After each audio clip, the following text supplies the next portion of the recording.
a woman achieves, people are still more concerned about her relationship status. In this episode of the Unfiltered Trainer, I get real about the frustrating reality of being a successful woman and still having people fixate on the fact that I'm single.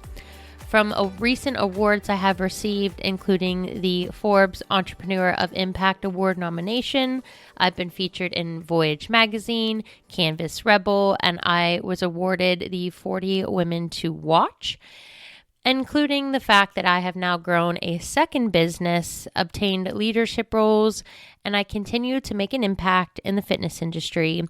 But yet, no milestone ever seems to be quote-unquote enough in the eyes of those who believe a relationship is the ultimate achievement. Despite everything I have accomplished, people seem to be more focused on my relationship status than my impact. In this episode, we will dive into the double standard, why men aren't asked these questions as often, how to shift the conversation when people minimize your success, owning your achievements without needing validation from a relationship, and we're going to talk about how to reframe success on your terms. If you've ever felt like your success is overshadowed by your relationship status, this episode is for you. Let's break the cycle, redefine success, and remind the world that being single isn't a problem to be solved. It's just one part of living a full, thriving, fulfilling life. So let's get into it. How many times, if you are a woman in business and you happen to be single, have you heard you've done all that, but are you seeing anybody? Honestly, this has been happening a lot in the last month, and I think I am triggered by people's response because I spent the last year fighting for my life. The previous year spent half of 2023 in a severe depression having panic attacks. And now I feel like through all of that, I never stopped busting my ass. And so here I am really starting to gain traction, seeing really incredible results. I'm being nominated and awarded incredible opportunities. And yet, when we were talking about my Forbes nomination the other day, somebody had the audacity to say, we need to get her a man. And I was so triggered by that, because it was in the same sentence as somebody recognizing how incredible it is to have a Forbes nomination to begin with, let alone a one-woman show, my friends. I still operate this entire company by myself. I have somebody that does social media. I pay one of my friends who's incredible at social media, but I still run this business alone. And yet, twice in the last month, I have had conversations where people have literally made it a joke and said that I need to get on a dating app or I need to put myself out there. I don't understand this logic in 2025. The double standard is maddening at this point because men aren't asked these questions ever, if not nearly as often. But yet, because I am female, in what you would have hoped was a progressive society, I don't think so anymore, we are not put on this earth to solely bear children. Now, there are people that want to have kids who are fantastic parents. Some of my best friends, fantastic parents who at least gave me hope that if you come from the worlds that we came from, you could be successful as a parent. You could break generational curses. You could rewrite the narrative for your children so that they don't ever have to understand trauma. That inspires me that growth is possible. But I have known since the passing of my father, that solidified for me that having kids was not in the cards for me. I was already skeptical to begin with. But my dad and we would talk about this and he would tell me, you're going to change. You'll change. I'll be there to help you. I'll watch your kids. Like, I can't wait to see you be a parent. And I always laughed at that. And I kind of feel bad that I would laugh at that because I think I just knew that was going to be for me. But I wasn't laughing at his desire to want to be there. It actually breaks my heart because he's not going to be there. And so for me, between early loss of parents. I also have a condition that I have mass on my ovaries. I have massive cysts on my ovaries. And I just literally, before this podcast filming, was at the doctor because of that. I have an IUD, and that IUD must remain in my body. We have tried a couple times now to take it out and see if my body can right itself. My body is not capable. So even at 19, we had a conversation that I was not prepared to have when we discussed how hard it would be for me to have a child because of what was going on. It's also the fact that I live in Florida. Now, I love the weather. I love the people I've met. I love that Tampa is the place to be an entrepreneur. And I don't mean this disrespectfully if you also live in Florida and have children. But there's no way in hell I'm going to raise a child in Florida and put them in school here. If I did have a child, I would move. Because to put them in an appropriate school where they're not rewriting parts of history and trying to remove critical parts of our history costs like $20,000 to $40,000. The fact that you have to pay this exorbitant amount of money to get your kid into a decent school instead of this insanity that's being run by the state, it's just not a state that I would feel comfortable raising my child in. And I just don't feel with the direction that things are going that a child to be however they are born would be necessarily safe here. And I just feel the fear that I have thought about to raise a child in this state causes me anxiety. It's just not something I think I'm capable of doing. And that's why I say I'm not trying to be disrespectful. I just don't think I'm capable of being the person that a child needs to raise a child in this state. I don't think I'm that person. And I feel like because I am getting older, like all of us, it's such a blessing, honestly, to even be alive. And I recognize that wholeheartedly. The pressure is starting to feel like it's invalidating my success, and I'm freaking thriving. That is so hard for me because I lost an entire year of my life. I don't even remember the 6 months after my accident. So there's like a year and a half of my life that I know I lived, but I don't feel like I lived. And so for me to come out on the other side of literally not thinking that I was going to survive that period of my life, like I had no future plans. I had no goals. I was literally contemplating like reorganizing my belongings so that in the event if I didn't survive, it would be easier for my family to pack up my belongings. Like I literally had those thoughts because recovering from a brain injury, especially in the beginning, was by far one of the hardest things I have ever done. And I pray to everything that is above that I never experience dark days like that again. So for me now, at 37 years old, I am finally getting recognition that I know I deserve because I have worked this hard my entire life. I put myself through school. I had 2 jobs. I was an accelerated student, so I was taking 19 to 21 credits. In the summer, I had a 3rd job. I have always had a minimum of 2 jobs. Even now, I have my job. I see patients 3 days a week. I run my company, and I run this podcast.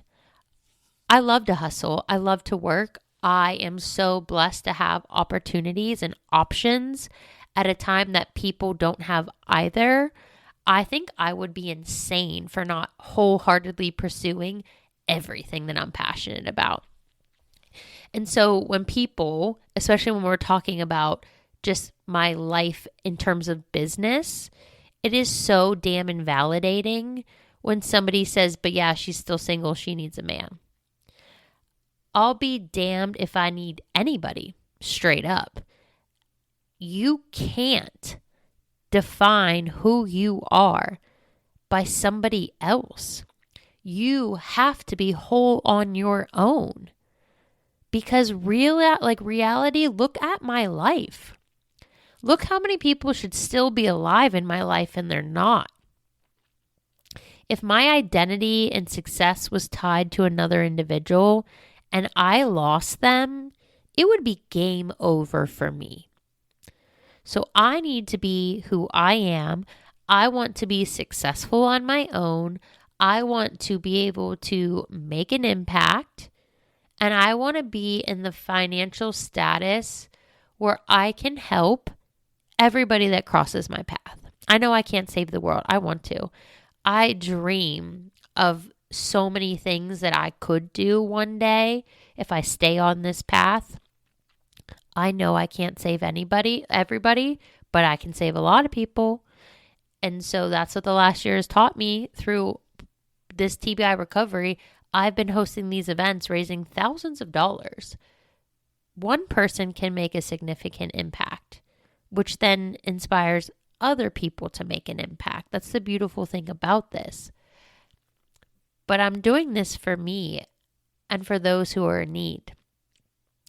A man does not solidify my success. Now, one day, if I meet somebody when I am ready, yes, I don't want to be alone forever. However, if it doesn't work out, because not everybody gets to be lucky in that department, mind you, I live in Tampa. If you don't know, we talked about this in a previous episode. I'm not feeling good about the choices down here, just to be honest. But when I'm ready, I'm going to be ready. And it's not going to be out of necessity. It's going to be out of choice. So that's why I have had to redefine success beyond relationship status, because at one point in my life, I had the white picket fence lifestyle. I had a home. I had somebody I thought I was going to marry. I thought I was going to have kids. That person and the person you see today, I don't even know how we have the same genes, let alone blood relation. I am a completely different person. And had I gone down that course of life, it would not have ended good. Because I am truly different now. And that is just not the path that I was meant to take. And that is why I think things went the way they did. So what I have had to learn is that for people like myself and my situation, the importance of self-fulfillment and success has to be defined on my terms. The way to do that is to define your success for you, not for society. Success isn't just career or money or relationships. It's whatever makes you feel fulfilled, whatever makes you passionate, whatever makes you happy to be alive. Your version of happiness is going to look different from what others expect. And that's perfectly okay. And I know that, but it's about time that society learns that. Just because somebody's lifestyle is different doesn't make it wrong, doesn't make you better. It's their chosen life. We're supposed to have the freedom to make our own choices and not be pressured by society to act, look, or be a certain way to qualify to be of worth. If you chase a life based on other people's definitions, you will always feel like you're failing and falling short.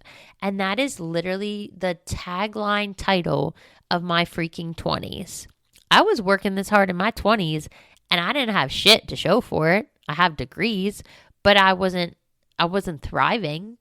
I was on a roller coaster, like straight up roller coaster, because I was defining and trying to follow the lifestyle checklist, get the degrees, get the relationship, get the home, get married, have kids, because our society does a terrible job of what we should be focused on, because no one bothers to ask you how you're doing. Are you happy today? When you get engaged, what's the first question? When are you getting married? When you get married, what's the next question? When are you having kids? It's like, is it ever going to be enough for people? Maybe if people just stayed in their own lane and minded their own damn business, we would solve the majority of problems in this world because you'd stop trying to force your belief systems onto other people. That is where we're going wrong in this country, like wholeheartedly right now. Your personal opinions and choices are that of yours and yours alone. We should not be trying to force them upon an entire nation. Number 2, fulfillment comes from purpose, not external validation. And this is why I say you have to be whole on your own and you can't tie your identity to somebody else. Because when you lose somebody, if your identity is tied to a job or a person and you lose that, you literally will go through an identity crisis, and I've been there. I've overcome one. It's hella hard. Achievements feel meaningful when they align with your values, not when they impress other people. That is why it's so important for me right now. And I think that I feel so passionate about this topic because the success I'm having doesn't correlate to money. None of these awards involve me getting paid more, I should say. The one involves a grant when I win. But it's not about money. I'm not doing this business I have for money, clearly. I've been funding it out of my own bank account for 1.5 years, donating all proceeds back. I took a 0 profit. But the success I'm having is because I feel fulfilled because I'm making a difference. And all I've ever wanted to do is help people. When I was looking for what I wanted to do in college and they asked, what do you want to do? I want to help people. That's all I could say. I knew I went into healthcare because I thought that's the only way to help people. I had no idea that you could fund a whole company and help people in a completely different way. I just thought taking care of people, teachers, healthcare workers, first responders. Those are the people that take care of people. My version of happiness looks astronomically different than 10 years ago. And my version of happiness is going to look different to a lot of people's other expectations. And that also is okay because I'm basing what I do, who I am, off of what inherently is in my heart and soul. And that's why I don't falter. I don't question who I am. I'm not stressing about that stuff anymore. I don't have imposter syndrome unless I'm in a business class or in a business meeting because sometimes I can't believe I'm a business owner. But I don't question if I am worthy of success anymore. I just feel as I'm still learning in business, I have a lot to learn. What I have experienced specifically in the last year of this personal growth journey I've been on, I've really been working to just be a better human being. I've learned that the happiest people focus on impact, personal growth, and passion. They're not checking off society's boxes and trying to fill the status quo of what people expect. So if your success makes you feel proud, fulfilled, accomplished, then that's all that should matter. Number 3. Relationships should complement, not complete you. A partner should add to your life, not define it. You're already whole on your own, hopefully, or you're en route to get there. If you're waiting for some magical person to enter your life to make you feel happy, you're putting your happiness in somebody else's hands, which is so damn dangerous. Being single doesn't mean we are waiting. You can thrive being single. You can thrive being married. You can thrive being divorced. It's about the right people coming in at the right time so that it aligns with your journey. I know in my heart, this is not the right time for me to entertain somebody I don't know. Because the last thing I want to do is sit going back and forth on an app, wasting the time I don't have and wasting it on people that aren't deserving of my time when I barely see the people I love as is. Number 4, the freedom and power of living on your terms is immeasurable. It's priceless. When you're not chasing approval, you get to build a life that feels authentic. You can speak and set boundaries, and there's no question. You have the flexibility to take risks, to pivot. Oh my God, did I have to pivot in the last year? I just had to make a huge pivot last week. You have to create a dream life, so to speak, that is without compromising. And that's really hard. And when you're single, you can do that. But relationships require compromise. And right now, I'm not willing to compromise on anything. I am going in a direction I am going, and I'll be damned if I let off the gas and have to compromise my time or energy or plans for somebody that I don't know if they're sticking around.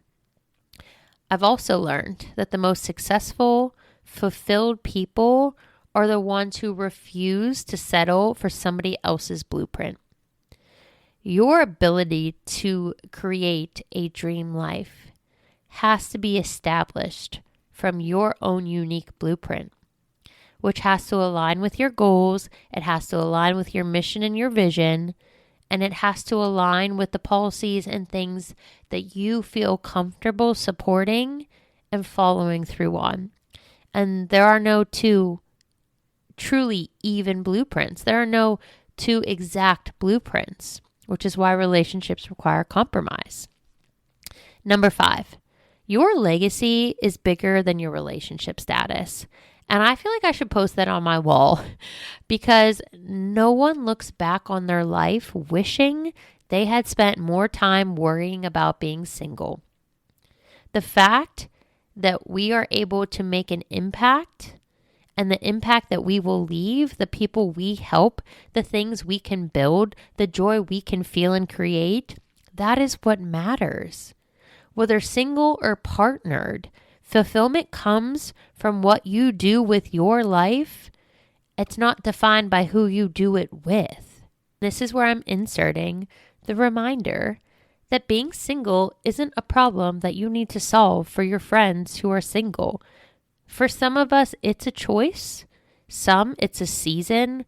Or some, it's just a part of life that doesn't define their worth. And it's not what they're trying to focus on, which is me.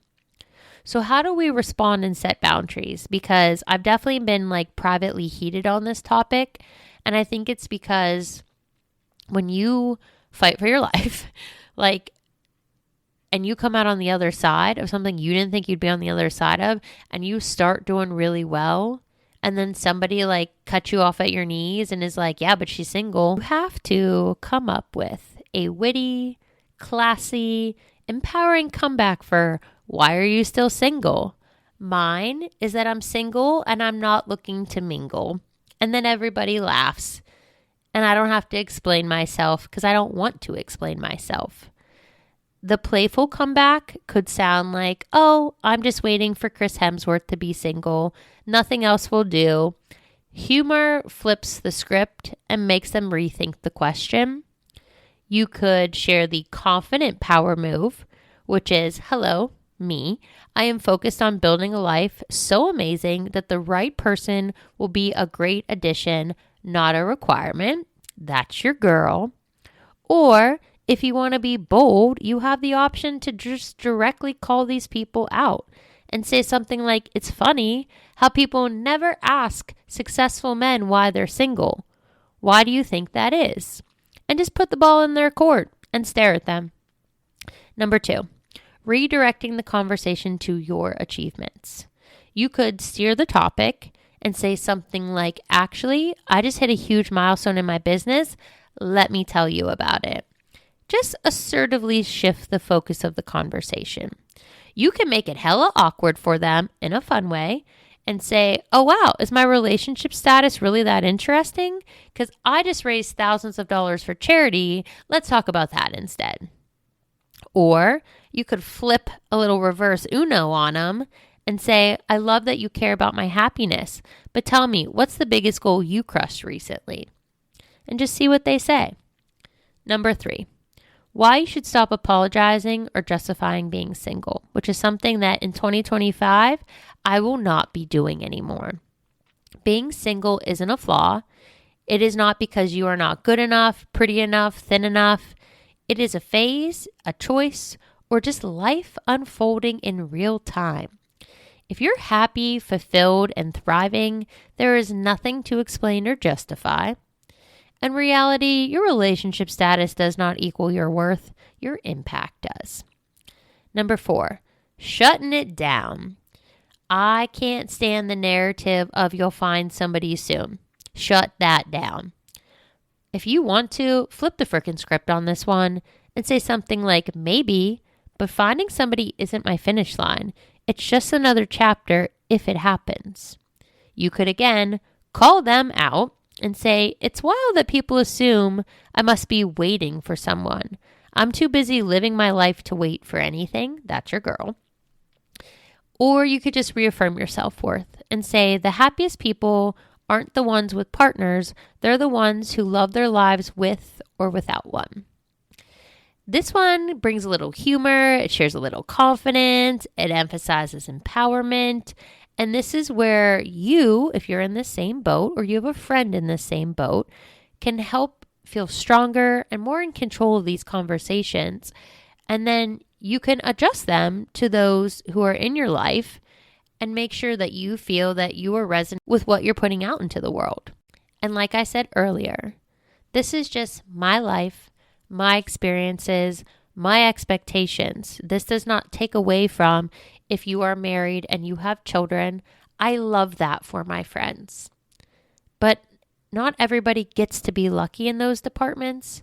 And it took me 37 freaking years to achieve this base level of success. I've never had a year where I just got to focus the way I think I'm going to be able to focus this year on all of this. So I wholeheartedly want to go all in this year and just see what exactly am I capable of achieving? Like, what could I do? 2025 is my year to figure that out. So today, as we end this episode, I'm giving you a very strong call to action that we, as a society, encourage people to embrace their journeys without societal validation. We need to remind people that their relationship status does not determine their success. Because let's be honest, you got a lot of people married, in situationships, dating, that aren't happy, and they're staying in those situations because they either don't want to be single, they don't want to go through dating because it's awful, or maybe they're not financially stable on their own and they don't have choices. Being in a relationship doesn't mean you're happy. You're happy when you're with the right people that align with who you are and you reciprocally support one another and match each other so that when you need to be 60, they can be 40 and vice versa. It should be a partnership. It's not a give and take thing. So we really have to sit down and reflect on what we truly value and how do we define fulfillment.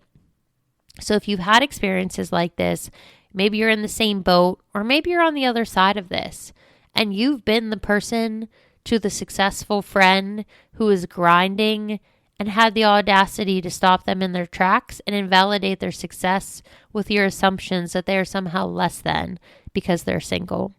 Feel free to DM me or comment below when this reel comes out if you've had a similar experience, or hell, maybe you don't agree with me and you think I'm bat crazy right now and you think I'm putting something out there that you might not necessarily agree with. The thing about me is I love open conversation and dialogue. So whether you agree or disagree, feel free to leave a comment on the Unfiltered Trainer Instagram. Let me know what you're thinking. But I hope, if anything, this opens the conversation, makes you think the next time you question somebody's relationship status, and hopefully prevents you from inserting your lifestyle choices into somebody else's life. All right, y'all, stay tuned, and I'll see you soon.